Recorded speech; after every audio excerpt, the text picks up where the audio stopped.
사이닉 솔루션. 이 이름 들어보셨나요? 차세대 AI 시장을 이끌 리더가 될까요? 아니면 우리가 모르는 어떤 함정이 숨어 있을까요? 오늘 이 기업의 성장 가능성과 리스크, 그 핵심을 숫자로 제대로 한번 파헤쳐 보겠습니다. 요즘 AI, 자율주행 정말 핫하잖아요? 이 모든 기술의 심장이 바로 시스템 반도체입니다. 보통 우리는 칩을 설계하는 회사, 그러니까 팹리스, 아니면 만들어내는 공장, 파운드리만 떠올리기 쉬운데요. 사실 그 사이에서 보이지 않는 다리 역할을 해주는 아주 중요한 선수들이 있습니다. 오늘 우리가 살펴볼 사이닉 솔루션이 바로 그런 회사입니다. 자, 그럼 도대체 사이닉 솔루션이 반도체 생태계에서 정확히 뭘 하는 회사인지 그 정체부터 확실하게 짚고 넘어가 보죠. 이 회사의 정체는 바로 디자인 솔루션 파트너, 줄여서 DSP라고 불립니다. 이름이 좀 어렵죠? 근데 사실 간단해요. 칩 설계도를 그리는 팹리스랑 그걸 실제로 찍어내는 공장인 파운드리, 이 둘 사이를 연결해 주는 거예요. 설계도가 공장에서 문제없이 효율적으로 생산될 수 있도록 다듬어주는 그런 기술적인 다리 역할을 하는 거죠.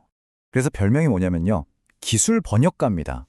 팹리스가 쓴 아주 복잡한 설계 언어를 공장의 생산 언어로 완벽하게 번역해 주는 거죠. 이 번역 과정이 없으면 어떻게 될까요?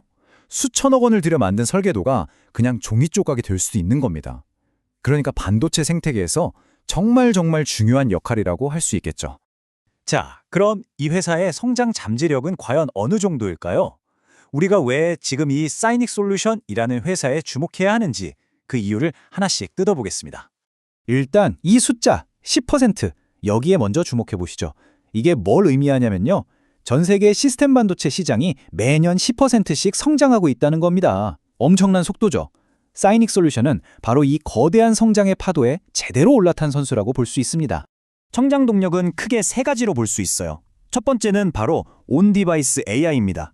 요즘 스마트폰이나 노트북 자체에서 AI가 돌아가잖아요. 이런 시작이 커지면서 맞춤형 반도체 수요가 정말 폭발적으로 늘고 있고요. 두 번째는 바로 오만 프로젝트입니다. 중동의 오일머니가 이제 반도체로 쏠리고 있는데 그 핵심 파트너로 참여하게 된 거예요. 이건 중동의 반도체 생태계 자체를 설계하는 엄청난 기회를 잡은 셈이죠. 그리고 마지막 세 번째, 바로 자체 기술력입니다. 사람의 눈이나 귀보다 훨씬 뛰어난 차세대 센서 기술을 직접 가지고 있다는 점, 이게 또 굉장한 강점입니다. 하지만 세상에 좋은 이야기만 있을 수는 없겠죠. 이제는 좀 냉정해질 시간입니다. 투자자들이 왜 이 기업을 보면서 망설일 수밖에 없는지 그 리스크 요인들도 한번 짚어봐야 합니다. 아니, 이렇게 성장 가능성이 명확해 보이는데 도대체 어떤 함정이 숨어 있는 걸까요? 가장 큰 걱정거리는 바로 이겁니다. 수익성. 2025년 예상 영업이익을 보면요. 전년도에 비해서 거의 반토막이 납니다. 매출은 비슷한데 이익만 이렇게 뚝 떨어졌다? 이건 내부적으로 비용 관리에 뭔가 문제가 생겼다는 아주 강력한 신호일 수 있거든요. 원인을 따져보니까 해외 사업 확장하면서 비용이 들고 또 환율 때문에 손해를 좀 봤다는 거예요. 회사에서는 이걸 성장통이다, 크려고 아픈 거다 라고 설명하는데 글쎄요, 투자자 입장에서는 이게 정말 잠깐 아프고 마는 건지 아니면 뭔가 구조적인 문제의 시작인지 확신할 수가 없다는 게 리스크죠. 그리고 또 하나, 사이닉 솔루션의 가장 큰 강점으로 꼽히는 SK 하이닉스와의 파트너십.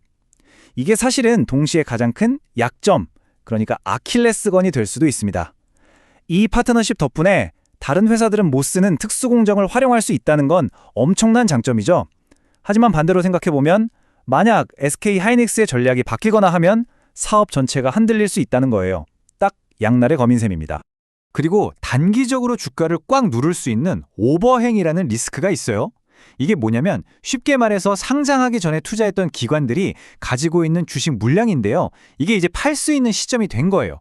이 잠재적 매도 폭탄이 시장 위에 먹구름처럼 떠 있는 거죠. 전체 주식의 10%가 넘는 꽤 큰 물량이라서 주가가 오르려고 할 때마다 발목을 잡을 수 있습니다. 자, 좋습니다. 이제 성장 가능성도 봤고 리스크도 확인했습니다. 그럼 제일 중요한 거, 그래서 지금 주가는 어떤지, 가치평가는 어떻게 되는지 숫자로 명확하게 한번 들여다보겠습니다. 경쟁사들하고 비교를 해보면 아주 재밌는 점이 보여요. 삼성이나 TSMC랑 일하는 경쟁사들에 비해서 사이닉 솔루션의 시가총액이 훨씬 작죠? 특히 PER, 그러니까 회사가 버는 돈에 비해 주가가 얼마나 비싼지를 보여주는 지표가 거의 절반 수준밖에 안 돼요. 자체 센서 기술이라는 독보적인 강점까지 생각하면 이거 생각보다 시장에서 싸게 거래되고 있는 거 아닌가? 하는 합리적인 의심을 해볼 수 있는 대목이죠. 혹시 매매 전략을 고민하고 계신 분들이라면 이 가격대는 꼭 기억해 두시는 게 좋겠습니다. 아래로는 8,400원에서 8,800원 사이. 이 구간은 최근에 주가가 더 이상 빠지지 않게 꽉 받쳐준 아주 강력한 지지선이고요. 반대로 위로는 1,500원. 여긴 단기간에 뚫고 올라가기엔 좀 버거워 보이는 저항선입니다. 결국 이 사이에서 주가가 어떻게 움직이는지가 단기적인 방향을 결정하게 될 겁니다. 자, 그럼 이 모든 내용을 종합해서 결론을 내려보겠습니다. 이 엄청난 성장 잠재력과 또 무시할 수 없는 리스크 사이에서 우리는 과연 어떤 투자 판단을 내려야 할까요? 저희의 최종 결론은 이겁니다. 관망 후 매수. 이게 무슨 말이냐면 성장 가능성은 정말 확실해 보이는데 지금 당장 성급하게 뛰어들지는 말자는 겁니다. 대신 몇 가지 중요한 신호들을 확인한 다음에 신중하게 접근하는 전략이 필요하다는 뜻이죠. 왜 하필 관망 후 매수일까요? 일단 관망, 그러니까 기다려야 하는 이유는 명확합니다. 아까 말씀드린 오버행 물량이 좀 소화되는 걸 지켜봐야 하고 반토막 났던 수익성이 다시 회복되는 걸 우리 눈으로 직접 확인해야 하니까요. 그럼에도 불구하고 매수를 고려하는 이유는요. 중동 프로젝트나 차세대 센서 기술 같은 장기적인 성장 스토리가 이런 단기 리스크를 다 덮고도 남을 만큼 굉장히 매력적이기 때문입니다. 그렇다면 우리가 기다려야 할 그 매수 신호는 구체적으로 뭘까요? 바로 이 세 가지 체크리스트를 기억하시면 됩니다. 첫째, 오만 프로젝트의 본계약이 실제로 체결됐다는 뉴스가 나오는가? 둘째, 새로 개발한 센서에 대해서 대규모 양산 수주가 터지는가? 그리고 마지막, 뚝 떨어졌던 영업이익률이 다시 5% 이상으로 회복되는가? 이 세 가지 신호 등의 모두 초록불이 탁 켜지는 순간, 바로 그때가 단기적인 불확실성은 사라지고 장기적인 성장 가치가 빛을 발하는 타이밍이 될 겁니다. 이 체크리스트 꼭 기억하셔서 사이닉 솔루션의 미래를 현명하게 판단하는 데 도움이 되시길 바랍니다.